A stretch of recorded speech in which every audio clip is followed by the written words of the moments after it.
विभव की जमानत पर कोर्ट ने फैसला सुरक्षित रख लिया है और शाम 4 बजे तक कोर्ट का फैसला आएगा। बड़ी खबर आपको बता रहे हैं, स्वाति मालीवाल की ओर से उनके वकील माधव खुराना ने भी कोर्ट में दलीलें रखी है। माधव खुराना ने कहा है कि विभव ने जांच में सहयोग नहीं दिया है, सवालों के सीधे सीधे जवाब नहीं दिए हैं। अगर स्वाति की मेडिकल जांच 3-4 दिन बाद भी हो रही है तो इसका मतलब ये नहीं कि उस जांच का कोई मतलब नहीं रहा, वो तब भी अहमियत रखती है। तो स्वाति मालीवाल वाले मैटर पर विभव की जमानत याचिका पर आज कोर्ट में सुनवाई हुई। 30 हजारी कोर्ट में जब सुनवाई हुई तो दिल्ली पुलिस के वकील की तरफ से भी उनका पक्ष रखा गया, स्वाति के वकील की तरफ से भी उनका पक्ष रखा गया और विभव के वकील की तरफ से भी विभव का पक्ष रखा गया है। सुनवाई हो चुकी है और फैसला आ चुका है, लेकिन वो सुरक्षित रखा गया है, 4 बजे तक सार्वजनिक होगा। दिए गए थे वो ब्लैंक डेटा दिए गए थे और जो डेटा बरामद किए गए उसकी जांच फॉरेंसिक जांच के लिए भेजे गए।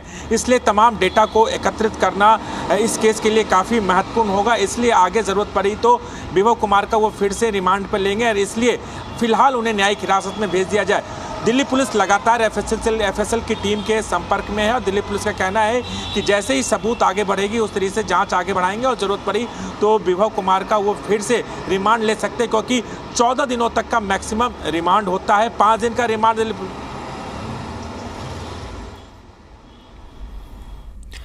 तो हमारे सहयोगी देखिए जानकारी दे रहे थे कि किस तरह से जो फुटेजेस दिल्ली पुलिस को दी गई थी, दिल्ली पुलिस ने बताया कि वो फुटेज ब्लैंक थी, खाली थी, उसमें कुछ भी नहीं है और स्पेशली वो घटना जब हुई जिस पर स्वाति मालीवाल का कहना है कि उनके साथ मारपीट हुई, वो फुटेज भी नहीं है। तो ऐसे में देखिए जो जांच चल रही है अब थोड़ी मुश्किल हो जाती है। थी तो वहां से भी दिल्ली पुलिस ने कुछ महत्वपूर्ण दस्तावेज और डेटा इकट्ठे किए थे, कुछ गैजेट को अपने इसी आधार पर दिल्ली पुलिस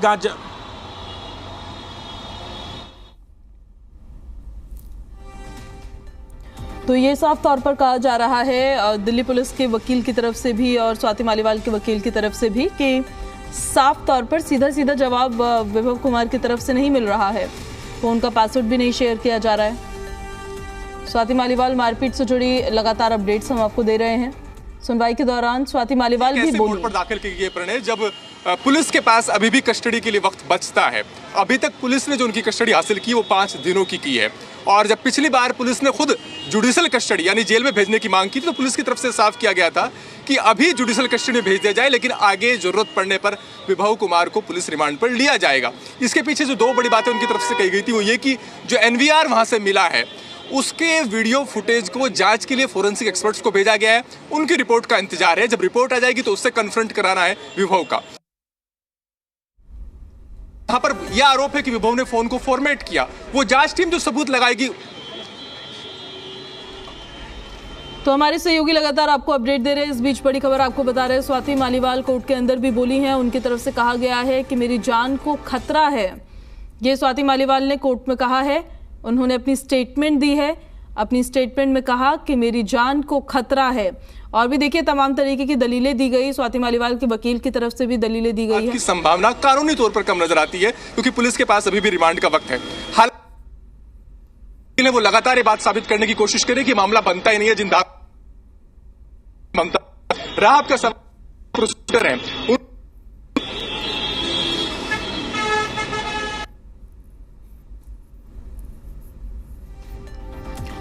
तो देखिए अपडेट्स लगातार आप तक पहुंचा रहे हैं। फिलहाल अपडेट सबसे बड़ी यही है कि सुनवाई पूरी हो चुकी है, दलीलें सुनी जा चुकी है, फैसला लिया जा चुका है, फैसला सुरक्षित रखा गया है और शाम 4 बजे तक फैसला सार्वजनिक भी हो जाएगा। फैसला सामने आ जाएगा कि विभव को कोई राहत मिलती है या नहीं मिलती है। विभव कुमार की जमानत याचिका पर ये सुनवाई हुई जिसमें स्वाति मालीवाल के वकील की तरफ से भी उनका पक्ष रखा गया है। तमाम बातों का जिक्र किया गया है। कहा गया है कि विभव की तरफ से जांच में सहयोग नहीं किया गया, मोबाइल का पासवर्ड नहीं बताया गया, शेयर नहीं किया गया। वही सेम दलीलें दिल्ली पुलिस के वकील की तरफ से भी रखी गई है। उधर विभव के वकील की तरफ से ये दलीलें रखी गई है कि जो केस विभव पर बनाया गया है, जो धाराएं विभव पर लगाई गई है, वो बनती ही नहीं है, उनका कोई औचित्य ही नहीं है। ऐसे में देखिए एक और अपडेट सामने आई जिसमें आपको बता देते हैं कि स्वाति मालीवाल कोर्ट रूम में मौजूद आज थी, कोर्ट रूम में रो भी पड़ी थी और उनकी तरफ से स्टेटमेंट भी दिया गया। कहा गया कि उनकी जान को खतरा है। ये स्वाति मालीवाल ने खुद कोर्ट रूम में कहा है मेरी जान को खतरा है। विभव कोई आम आदमी नहीं है, ये वो समय समय पर कहती भी नजर आई है कि विभव एक रसूखदार इंसान है और इनका रसूख इतना बढ़ गया है कि ये कुछ भी करवा सकते हैं। तो ऐसे में देखिए वक्त वक्त पर स्वाति मालीवाल की तरफ से विभव को लेकर कई तरह के खुलासे किए गए हैं, कई तरह के एलिगेशंस लगाए गए हैं, बातें बताई गई है। ऐसे में अब ये देखना होगा कि 4 बजे फैसला आएगा तो विभव को कोई राहत मिलेगी या नहीं मिलेगी। जमानत याचिका पर यह फैसला या फिर जमानत याचिका को खारिज कर दिया जाएगा 30 हज़ारी कोर्ट में। उसके बाद भी उनके पास विकल्प तो बचेगा ही, अगर कैंसिल हो जाती है या खारिज हो जाती है तो हाई कोर्ट और सुप्रीम कोर्ट का। लेकिन पहले ये देखना होगा कि 30 हज़ारी कोर्ट की तरफ से क्या कुछ फैसला आता है विभव की जमानत को लेकर। 5 दिन की पुलिस कस्टडी रिमांड में समय बिताने के बाद 4 दिन की न्यायिक हिरासत में विभव कुमार है और जमानत याचिका पर आज सुनवाई हुई है। सभी की दलीलें सुनी गई है, सभी पक्षों की तरफ से जो तमाम दलीलें थी जिरह के दौरान कही गई और उस पर सुनवाई खत्म हो चुकी है, फैसला सुरक्षित रखा जा चुका है।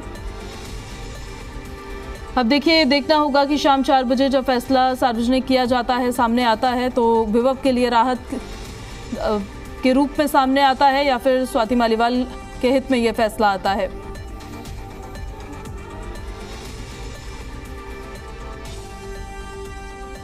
आपको एक बार फिर से अगर हम बता दें कि आज जब सुनवाई हो रही थी तो उस दौरान कोर्ट में सरकारी वकील ने क्या क्या दलीलें दी थी।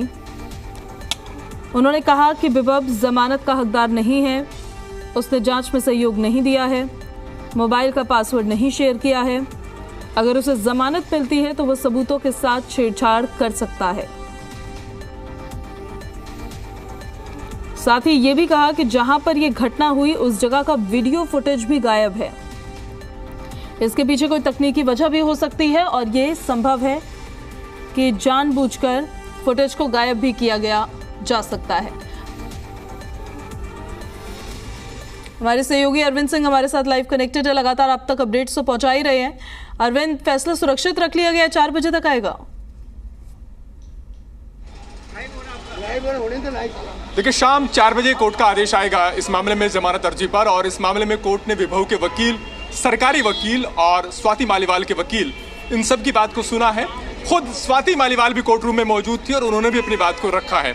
स्वाति मालीवाल ने कोर्ट की इजाजत के बाद जब बोलना शुरू किया तो उनकी तरफ से आरोप लगाया गया कि जैसे ही उन्होंने इस मामले में FIR दर्ज की, खुद आम आदमी पार्टी के बड़े नेताओं ने उनको बीजेपी का एजेंट कहा, ट्रोल आर्मी उनके पीछे पड़ गई और ये कहा गया कि अगर कोई बड़ा नेता स्वाति मालीवाल को सपोर्ट करेगा तो उसे बख्शा नहीं जाएगा। और खुद मुख्यमंत्री केजरीवाल विभव को लेकर के लखनऊ और मुंबई गए।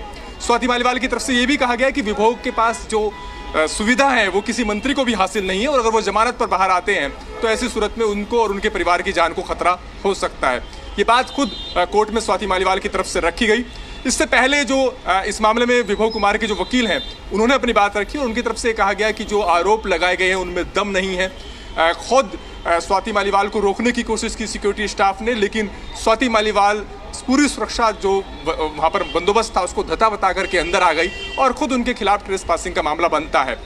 यहाँ तक कि जो इस मामले में विभव के वकील थे उन्होंने जो IPC 308 के तहत जो मुकदमा दर्ज किया गया है उस पर सवाल उठाए और सवाल इस बात पर भी उठाए कि स्वाति मालीवाल के साथ अगर वाकई मारपीट हुई थी तो वो दिल्ली महिला आयोग की अध्यक्ष हैं, उन्हें वो बखूबी वाकिफ है कि एक महिला के क्या अधिकार होते हैं। फिर उन्होंने FIR दर्ज कराने में 3 से 4 दिन का वक्त क्यों लिया। जाहिर तौर पर उनकी मंशा ये थी कि वो सोच समझकर प्लानिंग के तहत ये सारे फैसले ले रही थी और यही वजह है कि उन्होंने सोच समझकर ये तय किया कि अब FIR दर्ज कराई जानी चाहिए। तो कई सारे सवाल उनकी इस आरोपों की सत्यता पर विभव कुमार के वकील की तरफ से उठाए गए, लेकिन जो पब्लिक प्रोसिक्यूटर थे, जो एडिशनल पब्लिक प्रोसिक्यूटर थे, जो कि सरकारी जो दिल्ली पुलिस का इस मामले में पक्ष रख रहे थे, अतुल श्रीवास्तव, उन्होंने ये कहा कि ये एक महिला सांसद के साथ बेदर्दी से पिटाई का मामला है। उनके चेस्ट पर, उनके गले पर हिट किया गया और उनको इस तरीके से घसीटा गया कि उनका सर सेंटर टेबल पर लगा। और इस तरीके से एक महिला सांसद के साथ अगर इस तरीके से पिटाई होती है तो ऐसी सूरत में ये मामला बेहद संजीदा है और विभव कुमार की हैसियत क्या है उसका इस बात से पता लगाया जा सकता है कि उनको नौकरी से बर्खास्त कर दिया गया था, लेकिन इसके बावजूद भी वो सीएम आवास पर मौजूद थे। सरकारी वकील और स्वाति मालीवाल के जो वकील हैं उनका ये आरोप रहा है कि विभो जांच में सहयोग नहीं दे रहे, मोबाइल का पासवर्ड शेयर नहीं कर रहे हैं, और दोनों का ये कहना है कि विभो प्रभावशाली हैसियत रखता है और अगर वो बाहर आते हैं तो ऐसी सूरत में वो सबूतों के साथ छेड़छाड़ कर सकते हैं, गवाहों को प्रभावित कर सकते हैं, जांच को बाधित कर सकते हैं, लिहाजा जमानत नहीं दी जानी चाहिए। बहरहाल कोर्ट ने सभी पक्षों को सुना है और अब कोर्ट 4 बजे आदेश सुनाएगा जिसमें साफ होगा कि विभो को जमानत मिलेगी या नहीं। ठीक है, उसके लिए आपके पास वापस लौटेंगे हम। फिलहाल बहुत शुक्रिया अरविंद आपका इन सारी जानकारियों के लिए। तो देखिए 4 बजे फैसला आ जाएगा, देखना होगा कि विभव के लिए राहत का फैसला होता है या फिर उनकी जमानत याचिका खारिज हो जाती है।